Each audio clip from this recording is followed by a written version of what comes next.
Hello guys, আসসালামু আলাইকুম। আপনারা সবাই কেমন আছেন? আশা করি সবাই ভালো আছেন। তো আমিও ভালো আছি।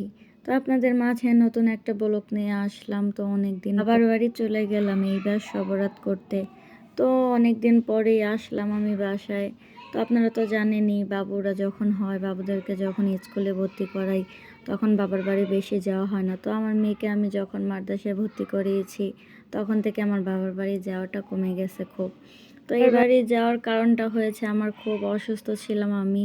তো আমার খুব জ্বর ছিল, এর কারণে আমার আম্মু তো পাগল হয়ে গেছিল। তো আমার হাজবেন্ডকে বলতেছে আমার মেয়েকে তাড়াতাড়ি দিয়ে। তো 2 বছর পর আমি যে আমার বাবা মায়ের সাথে শবরাত করতেছি, আমার বাবা তো বলতেছে কি খাবা মা, বলো কি এনে দেব। তো বিয়ের পর আপনারা জানেনই, বাবার বাড়ি গেলে বাবা মার আদরটাই অন্যরকম হয়। তো আমার শ্বশুর শাশুড়ি ওইখান দিয়ে আমাকে ফোন দিতেছে আসন্ন। তো আমার বাবা বলতেছে যে আমার মেয়ে তো অনেক দিন পরে আসছে, তো ওর শরীরটাও ভালো না, তো থাকুক আমাদের সাথে, এবার শবরাতটা পালন করুক। তো আমার ভাবি ছিল ওনাদের বাবার বাড়ি। তো আমার ভাবিকে আমার আম্মু ফোন দিয়ে আসতে বলছে যে আমার মেয়ে এসেছে, তাহলে তুমিও আসো। তো আমার ভাবি এসে বলতেছে তুমি কি খাবা বলো। তো আমার মা জানে যে আমি বুটের হালুয়াটা খেতে খুব পছন্দ করি। তো এই দেখেন আমার ভাবি চলে গেল বুটের হালুয়া বানাতে।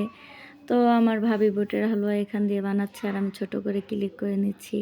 তো ভাবিকে বলতাছি যে অনেক দিন ধরে তো আমার কোনো ভিডিও ছাড়া হয় না, তাহলে দাও আমি ভিডিও করি। তো আমার ভাবি বলতেছে তাহলে করো। তো এখান দিয়ে আমার ভাবি হালুয়া বানানো অর্ধেক শেষ হয়ে গেল। তো ওইখান দিয়ে আমার আম্মু বসে পড়েছে রুটি বানানোর জন্য। তো গাইস, আমরা একদিন আগেই করেছি এগুলো, কারণ জানেনই তো নামাজের দিন এগুলো করলে অনেক লেট হয়ে যায়, নামাজ পড়া হয় না। তো এবার আমার সৌভাগ্য হয়েছে, আমার মার সাথে আমি নামাজ পড়েছি। তো এই জন্য আমার মনটাও খুব ভালো লেগেছে।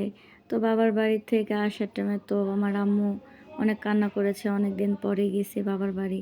তো আবার তাড়াতাড়ি এসে পড়তেছিলাম। তো জানেনই তো, বাবুরা যখন স্কুলে পড়াশোনা করে তখন বাবার বাড়ি বেশি বেড়ানো হয় না। তো এর কারণে তাড়াতাড়ি চলে আসলাম।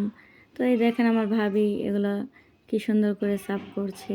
তো আমার অসুস্থ ছিলাম, এর কারণে অতটা ডিজাইন করা নেই, যেরকম পেরেছে এরকমভাবেই করেছে, ভাবির যেরকম ভাল লাগেছে। আমার মেয়ে তো পাগল হয়ে যাচ্ছে, মামানি তাড়াতাড়ি করো, আমি খাবো তোমার হাতের হালুয়া। তো তোমার হাতের হালুয়া এখনও খাইনি। তো আমার ভাবি যে কোনো রেসিপি করে খুব মজা লাগে।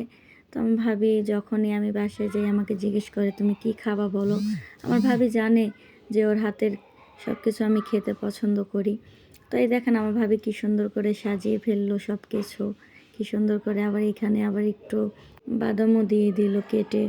তো হালুয়াটা খুব মজা হয়েছে, খুব মন ভরেই খেয়েছি আমি। তো গাইস, আমার ভিডিওটা এই পর্যন্তই। আশা করি আপনাদের ভালো লাগবে। যদি আমার ভিডিওটা ভালো লাগে, লাইক কমেন্ট শেয়ার করে আমার পাশে থাকবেন। আল্লাহ হাফেজ।